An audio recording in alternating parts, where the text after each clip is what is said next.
So I want you to check your chairs, the basura or the trashers, piece of trash underneath. And class, ito okay na? You may now sit down. Thank you, teacher. Okay, so today, before mag-upload sa atong formal discussion, we will be having our what we call attendance. So for your attendance, inyong itinulong ko sa inyo very good. Okay? So, magsulog na ka, okay na? Yes, teacher. So, magmuna kami, contest, takoyaki, padayaw ani, hotdog, hotdog, Wilnas, Chicken. chicken. Yes. Okay, ano sa luto sa chicken?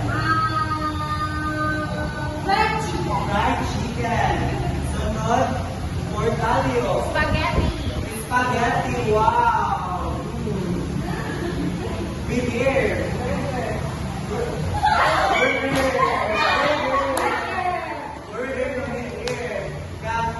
Okay, baga. Ha? Cordon bleu. Cordon bleu and lastly, Al-Tarimani. At Inogo. Oh my God, I love Inogo. So, mapakalan ko. Okay, no? So, ready na mapakalan ko yung aking mga klasal? Yes, teacher. Okay, class. So, today, di ba, as I have told you, we'll be having our new topic. So, new topic starts with new classroom rules. Ready na mo? Okay, so for our classroom rules, can someone read the classroom rule? Messi? Have respect, obey rules, maintain cleanliness, observe participation. Okay, so teacher, what is the meaning behind all of these words? Where we say have respect, if you have any inquiry, questions regarding our lesson for today, you're gonna have to raise your hand and politely ask, teacher, I did not understand. Can you repeat it? Alright? Alright! So second is to obey rules. When we say obey rules, when the teacher is talking here in front, you're gonna have to listen. Take notes carefully, and with that, you are following and obeying the rules. We now are we clear? Okay, second is to maintain cleanliness. So as this class goes on, you're gonna have to maintain the cleanliness because cleanliness is the best policy. Okay. The last one is observe participation. When the teacher asks several questions, you're gonna have to raise your hand. Oh my God! Perfect.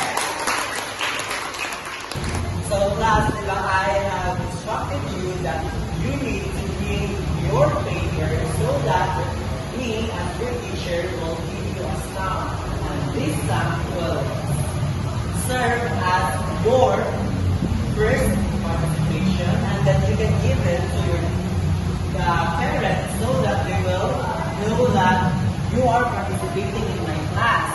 So, asan yung mga papers? Okay. Okay, class, we'll be having our review. So, are you ready for our review?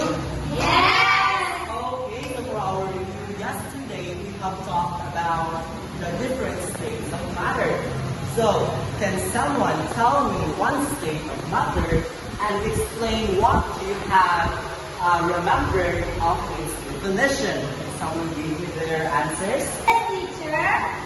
For me, teacher, solid. Then, a solid can be cast or you can hold. An example for solid is wood. Good, okay, very good. Okay. So class, there are different stamps na ibala sa t-shirt. The first one is very good. Especially if ang inyong answer is sakto. And then, if kung super sakto ang inyong answer, si teacher kayo mga perfect, perfect, na stamp. Nakasabot na ba? Yes, teacher. Okay, so magkakaroon tagaan si Bill Nash o perfect nga stamp. Okay, yay! So today, we will be moving forward sa atong motivation. Okay, so today we will be having our motivation. Are you now ready? Yes. Motivation will serve as your enlightenment so that we will be having a perspective of what our topic is going about.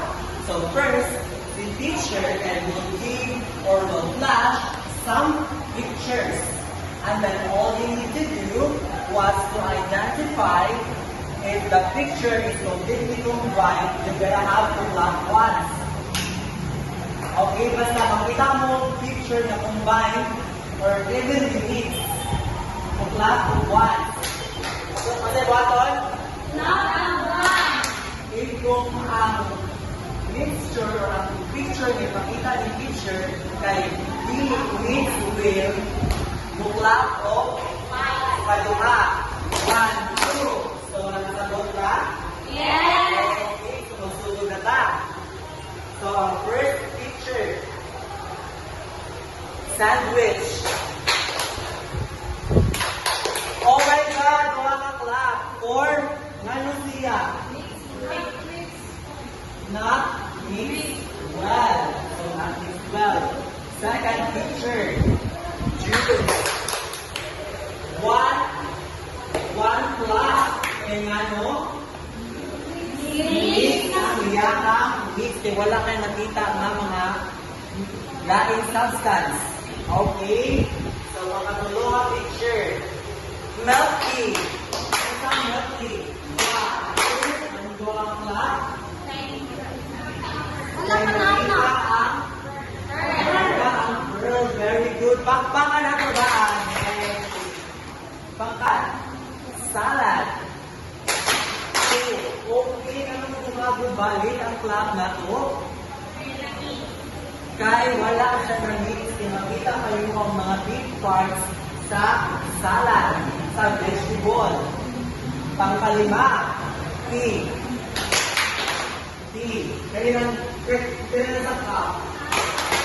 Okay, one clap na. Kaya ang tea, walay leaves. So, ang pagkasya na to, ang tea is a 1 clap. So, it mixes well.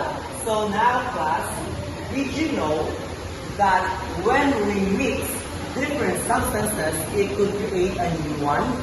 Just like what I have told you, na ang katong ninyo ang ipangkaura at ninyo ang mga foods yung ipangingon, kaganina is a mixture of different substances. Okay, nakasabot na ba? Yes. Okay, so for our lesson for today is, I think you already have the idea, and that is the homogeneous and heterogeneous mixture. So today, okay, so karon before we I will be saying to you, or I will be sharing with you our learning objectives or the learning points for today's discussion. Now, can someone repeat your learning points? Oh my God, talagang ako nag-isan. Nikki? So first is define mixture and identify its types. Second, differentiate homogeneous heterogeneous mixtures. Third, classify and give examples of homogeneous and heterogeneous mixtures. Last, show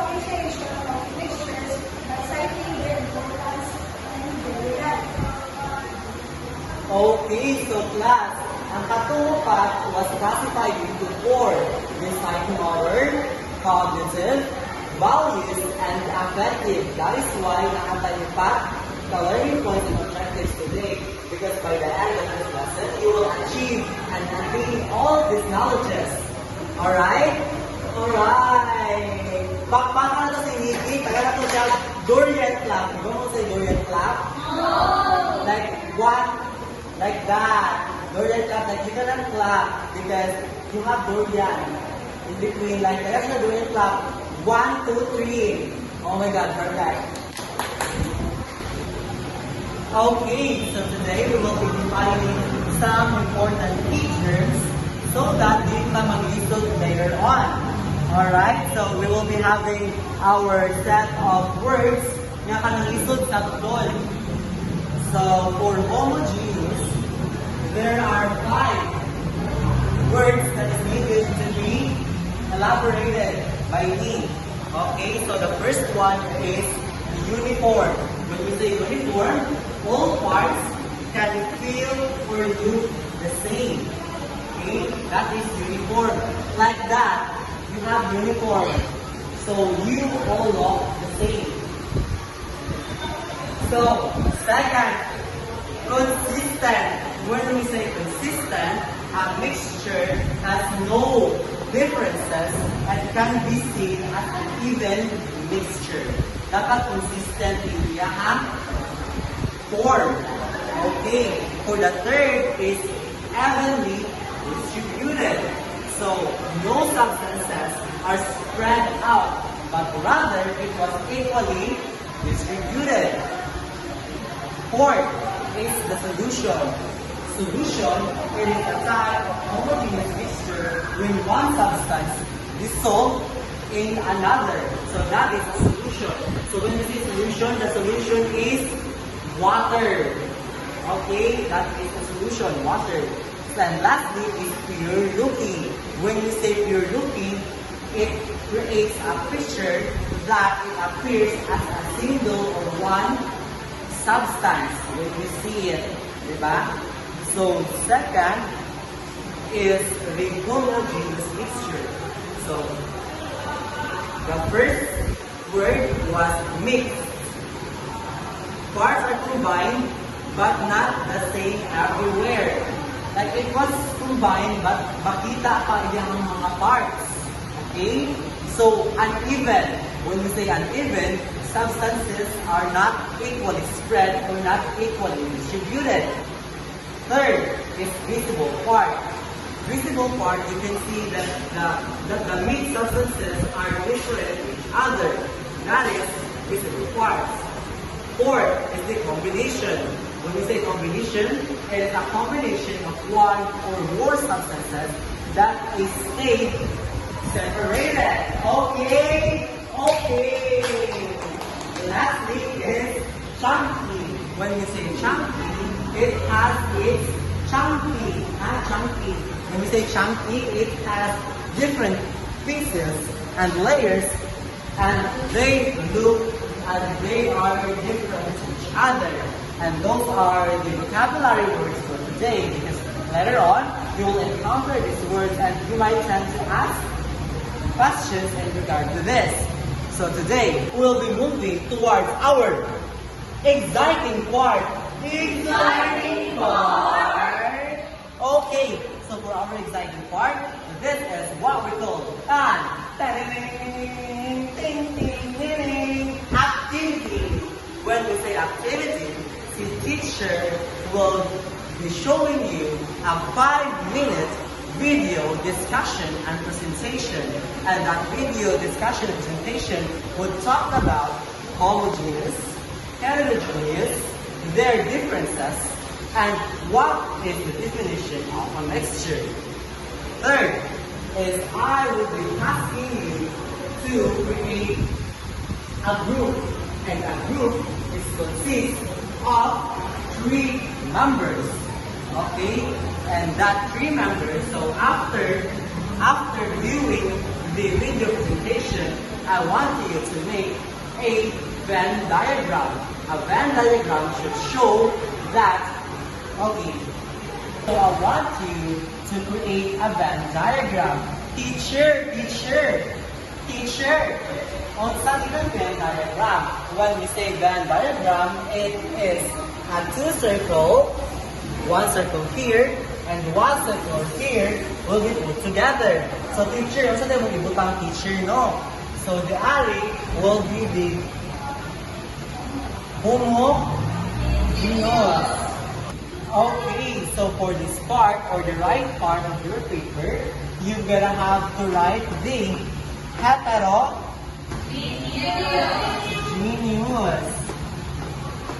Okay, teacher, ano sabi mo ibutang dali sa center point or the focal point? Their similarities. Very good. So now that you have already knew that we have our activity today and you will be grouping accordingly. So this will be the group 1, and the group 2. So by an even man mo, you will be having one sa usa ka group will be tulo ang member and sa pikas will be 4. Okay? Alright. So, ready na ba mga tanaw sa video? Yes, teacher. Homogeneous mixture, heterogeneous mixture, and difference between homogeneous and heterogeneous mixture. Before starting the lecture, click on the subscribe button and it says you are 100% lectures for free.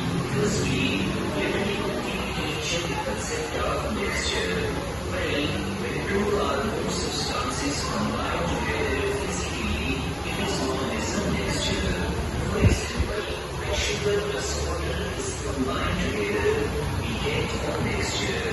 When you mix different vegetables to form salad, you get a mixture.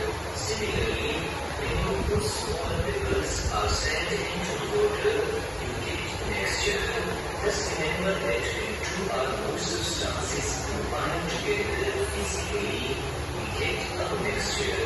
Also remember that there are two types of mixture, homogeneous mixture and heterogeneous mixture. What is homogeneous mixture? Well, the word homo means same, thus a mixture which has uniform composition throughout its mass is called homogeneous mixture. By uniform composition, we mean that you cannot see or observe the particles of a homogeneous mixture with net, i.e.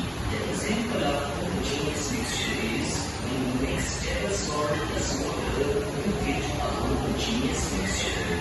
Remember that you cannot spot or see the particles of salt and water and be careful boiling with a homogeneous mixture. The second example of homogeneous mixture is air.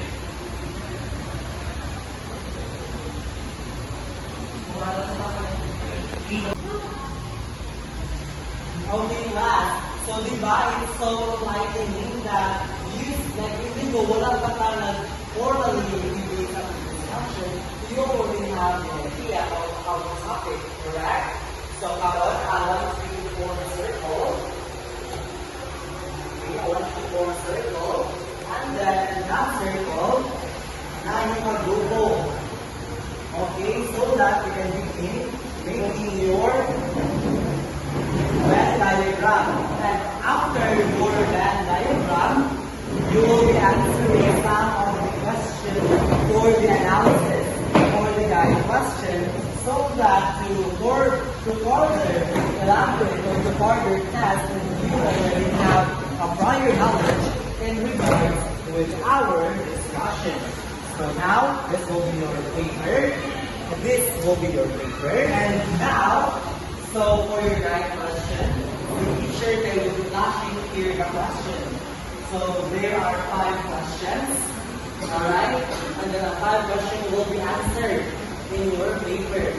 Alright? So the first question was, what is a homogeneous? Second, what is a heterogeneous mixture? Third, what is the key difference between homogeneous and heterogeneous mixture?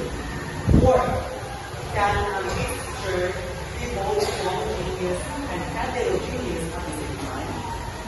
Will that be possible? If yes, explain. Fifth, how can we visually differentiate the difference between a homogeneous and heterogeneous mixture? So those are the 5 guide questions. You may now officially begin.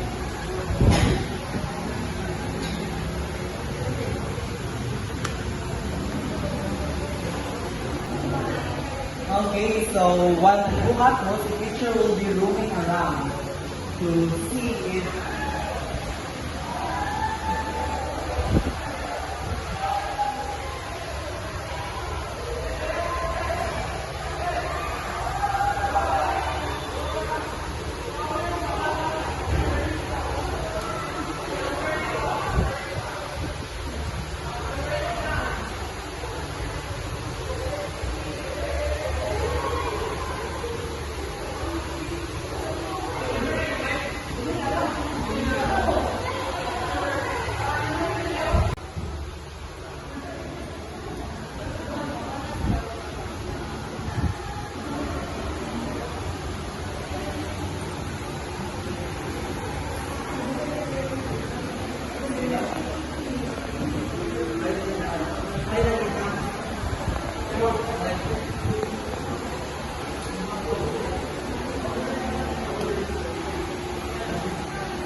so I think all of you was able to, answer my activity given.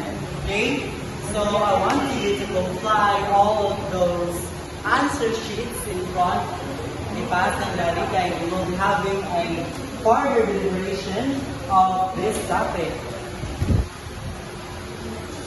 Okay, thank you class for your participation. Alright, so we'll be moving and we will formally now begin our discussion.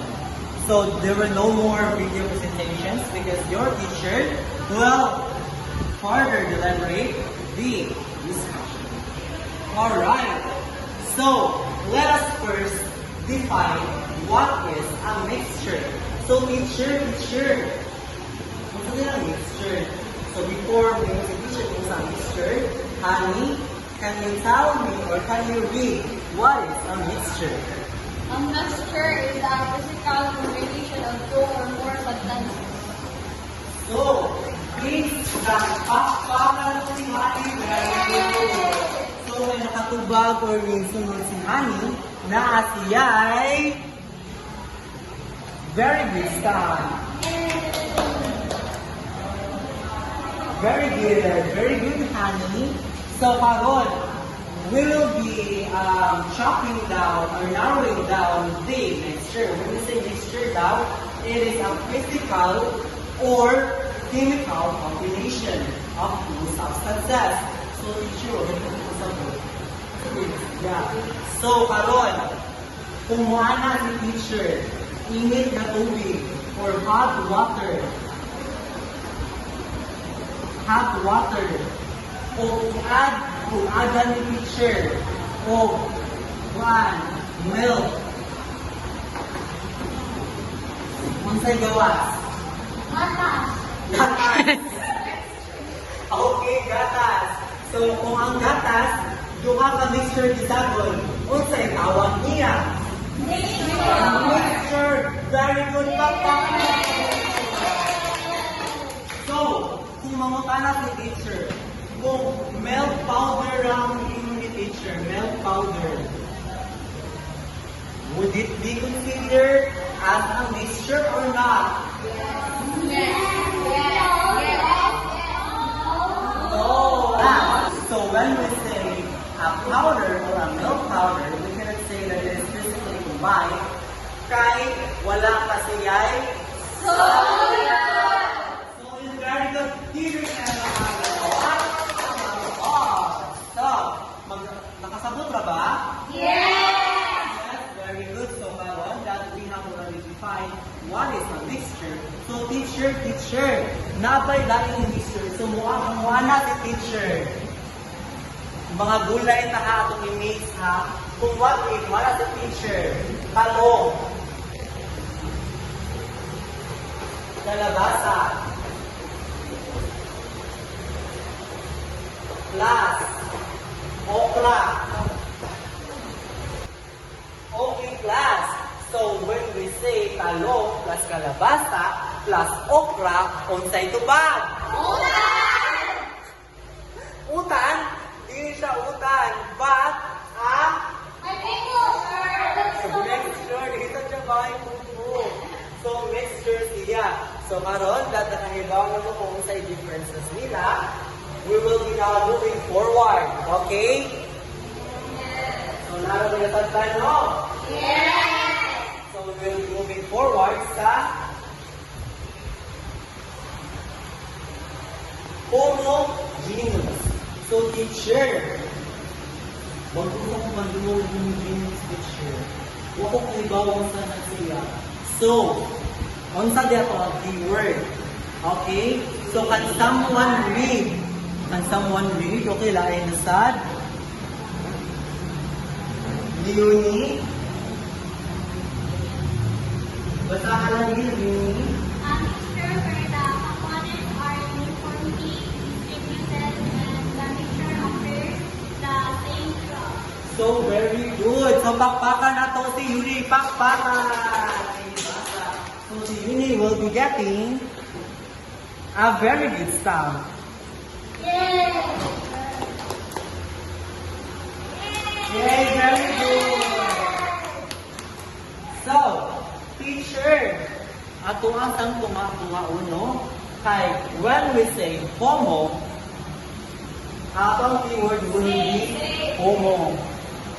And homo means the same. So, when we say the same, ang iyakang appearance is usara or one throughout. Okay. So, teacher, nakailain. When we say homogeneous, it is a type of mixture that is uniformly distributed and appears the same throughout. So, teacher, sa mga example niya or sa mga real world examples sa homogeneous. The first one is natural gas. Teacher, natural gas man. Did you know class, nga ang gas or ato ang air we breathe today was composed of different gases. First one was oxygen, nitrogen, and carbon dioxide. So those are the three gases composed of our air. So that is the natural gas. So, isa pa na yung mga hatag o example ni teacher. Kay para matagaan o perfect sum. Okay, Jasmine, give me an example of homogeneous. Steel. So, teacher, steel man. So, steel is composed of different materials. So, with that, my perfect sum ka. So, very good, very good. So, dapat tayo example. Ano ba tayo example? Sa homogeneous example? Dapat ba tayo example? Teacher! Okay, very good. Rubbing alcohol, did you know? Papa! Tagaan ka, oh. Perfect. Stop. Okay. So, very good if you will answer, no? None of them consider ang rubbing alcohol. Rubbing alcohol is composed of different atomic liquids. And then, isa lang ang pagtanong, yan, version 2, di ba? Okay, pakpakan natin siya. Kung pa ilang gusto mo ang example, walang okay, wala na, no? Nakuha na natin naman. So, now moving forward to what we call heterogeneous. So, teacher, bago kasabi. So, when we say heterogeneous, ang keyword na niya was hetero. So, ang meaning sa hetero is a mixed substance but na ay chunky bits na makita. Okay? So, kung sa din siya, ang ato ang keyword, would be, ang another keyword is are not Doing or being executed. So, ito yung nakuha ko natin. So, when you say not equally distributed, it is an event. So, nakakay makita ang mga parts when a specific type of mixture was given. Okay? So, nakakay different components can be observed. So, makita, when you say observe, kung saan ang ganito yung sense? Seeing. Seeing, very good. Okay, wala ko sana. Very good. Nakakay, perfect stop. Yay! So, teacher, dito diyan mo distinguish siya yung teacher. Okay. So, first, si teacher mo hatag mong example. Okay? So, ang usang example niya was, as I have said, it is a salad. So, it could be either a fruit salad, or a vegetable fruit salad. So, okay, when we combine those things, na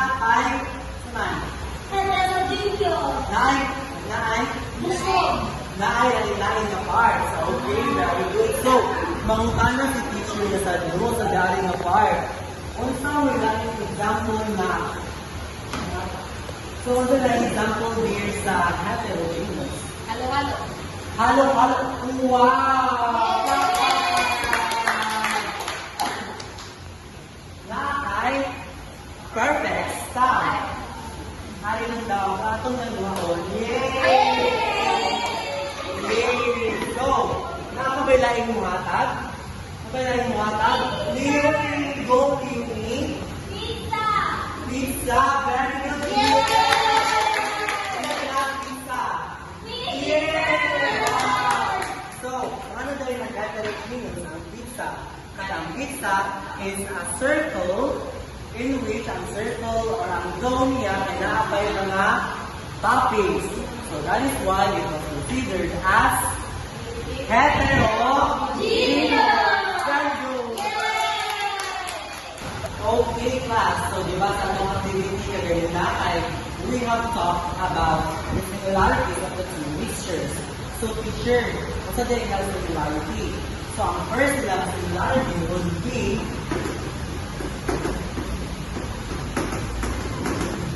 okay, they are both mixtures. Kaya nga nyo sila, mixtures. It was composed of two or more substances. So, all of them have similarities. So, teacher, how can we differentiate the two of them? So, ano ba differentiate na between so, to differentiate nila, when we say homo, it is same or uniformly distributed. So, when we say hetero, okay, so now today that we have completed our discussion, I will be giving a follow-up questions. Are you ready for the questions? So, para na ito ay really ang ato ang discussion today kay na-prepare si teacher. And this is the box of destiny. So, teacher, ito yung box of destiny, teacher. So, ang suit sa box of destiny is your name. So that if I pick your names in this box, you will answer. Right. So, you'll magsulog ka ta. Okay. Ang atong kantahin niya kay iyog-yog mo. Iyog-yog mo. Iyog-yog mo. Ang kahon na ito. Okay. So, mga siya. So, para sa atong ang una na pangutana. So, in your own words, how would you describe hetero and homogeneous to someone who does not know it. So, on Saturday, so how would you describe homogeneous and heterogeneous? So, muna sa ako, ang say kanta, iyong mo, iyong mo, okay, so unang bola, dos paletas, Vilnas, Dandy. For me, teacher, if someone didn't know homogeneous and heterogeneous, first I give them a lollipop. Because lollipop is an example of homogeneous. And then next, I give them a pizza. Because pizza is an example of heterogeneous. Okay, very good. Tama ba ang kanyang kasagutan, mga bata? Okay, dahil dyan man, perfect ka na naman. Yay! So today, naatay another katanungan sa kahon-kahon sabihin mo ang aking nakalaan. Iyog-iyog mo! Iyog-iyog mo! Ang laman ng kahon. Okay. So, para sa ating pangalawang katanungan. So, can someone tell me a real-life example of homogeneous and heterogeneous that can we find or can we stumble upon in our day-to-day living, excluding the examples given here? So, muna na si teacher, balik ang kanta. Iyog-iyog mo! Iyog-iyog mo! Ang kahon mo! Okay. So, sa bolang doa, Missy Fuentes. So, every morning, teacher, kaya bukawon ko sa akong mama, and then, di ako kanang daan o kanang bread, nanaay kanang palaman. And then, so, it stands for heterogeneous. Kaya makita ko man yung ang paan niya, like, napa-share ka ng lamig siya, but makita pa niyo ang mga substances na ginagawa. And then, ako siya i-dig sa akong chocolate drinks, which is the homogeneous. Then, yeah. Okay, class, pakpakan natin sila. Okay, so class, tama ba ang kanyang kasagutan? Yes! Okay, so dahil dyan, man, perfect ka na naman. Yes!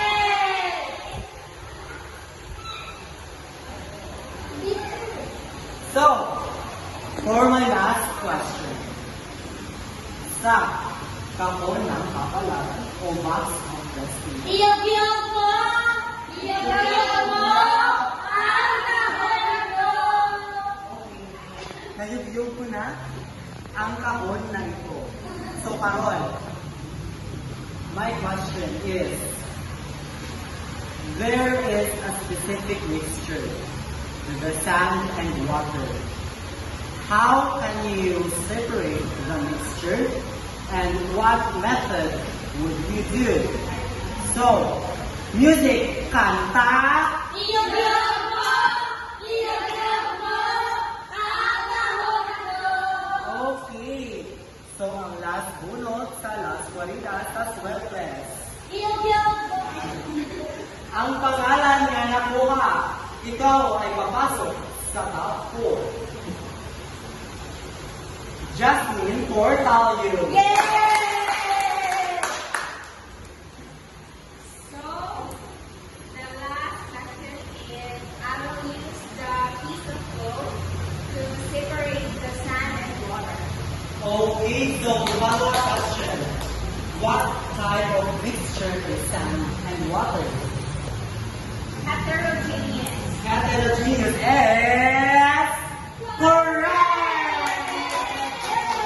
Okay, class. So, kung kayo sa basawa ang tagaman, siguro naman po sa ato ang sunod nga part kay let me hear the sound of waterfalls.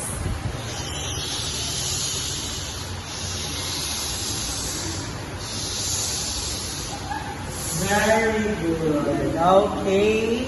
Ready na ba? Ang tubag ay ready na. So for our application, get your 1/4 sheet of paper and answer this question. So let us say, to get 1/4 sheet of paper, so and a 1/4 sheet of paper, you will be answering this valuable question. Alright? So get 1/4 sheet of paper. After getting 1/4 sheet of paper, you'll need to write your name, day to day, and your section. Alright? Alright. So, for your question, let us say that there is a new substance. And that new substance is that you are unsure whether it is a homogeneous or heterogeneous. So, what experiment or observation would you do or conduct to determine its classification? Your timer starts now.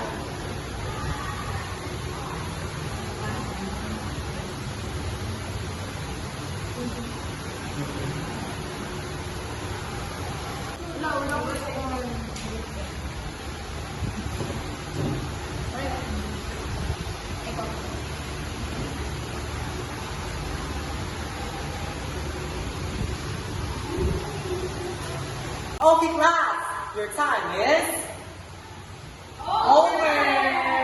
So, give me your papers, pass in front. Kayo mag-test pa na. Alright? Alright? Alright. So, I want you to get another sheet of paper for your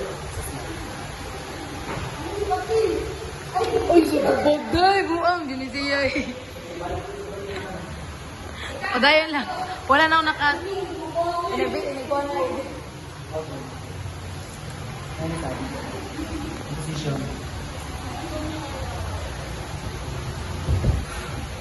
Baho. Ha? Galit mo yata. Okay. Go. Okay, class. Now that I have told you that you need to get your paper, so your paper, let's do the same. Write your name, day to day, and your section. Alright? Alright. So for your assessment, all you need to do was to apply your acquired knowledge from this lesson. You need to choose the correct answer based sa multiple choices. Alright? So, question number 1. Which of the following is a homogeneous mixture? A. Salad. B. Pizza. C. Salt water. D. Chicken noodle soup. Okay? Number 2. A heterogeneous mixture is best described as A. Having a uniform composition throughout. B. Having visible different parts. Letter C. Always being clear. Or letter D. Only containing liquids. Okay? Move on to question number 3. Which of these mixture is likely to be homogeneous? Letter A. Air. Letter B. Vinegar. Letter C. Orange juice with cola. Or letter D. Clear cough syrup. Okay? Okay. Number 4.